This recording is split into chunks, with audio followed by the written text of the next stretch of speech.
नमोस्तु गुरुदेव, नमोस्तु नमोस्तु नमोस्तु।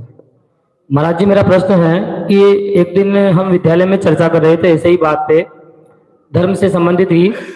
तो धर्म से संबंधित चर्चा में जो हमारे स्टाफ के जो साथी हैं उन्होंने बोला कि हमारे जैन धर्म का उद्गम हिंदू धर्म से हुआ है। फिर मैंने कहा कि जैन धर्म पहले था, हिंदू धर्म बाद में था। तो ये समझ में नहीं आया, कन्फ्यूजेबल प्रश्न था मेरे लिए, तो मैं जवाब नहीं दे पाया वहां पर। तो वास्तविकता क्या है इस चीज की?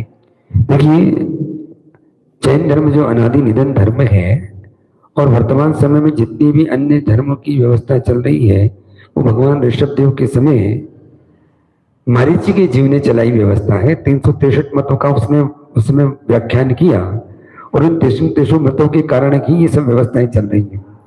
और पुराण ग्रंथों में भी, हमारे नहीं, अन्य दर्शनकारों ने पुराण ग्रंथों में स्वीकार किया कि जैन धर्म सनातन धर्म है। जैसे भगवत पुराण में आता है कि भगवान ऋषभ देव को उन्होंने अवतार स्वीकार किया है। जैन दर्शन में वे लोग स्वीकार करते हैं, नाभि राय के पुत्र ऋषभ देव भी उन्होंने अवतार के रूप में स्वीकार किया है। तो इसलिए जैन धर्म प्राचीनता के साथ में है और उनसे ही सारे अन्य मतांतर निकल करके बाहर आए हैं। इसलिए अब चूंकि हम लोगों के पास संख्या कम है और हम लोगों के पास समर्थन कम है, इसलिए हम लोग ज्यादा बात करते हैं तो वो लोग कहेंगे नहीं।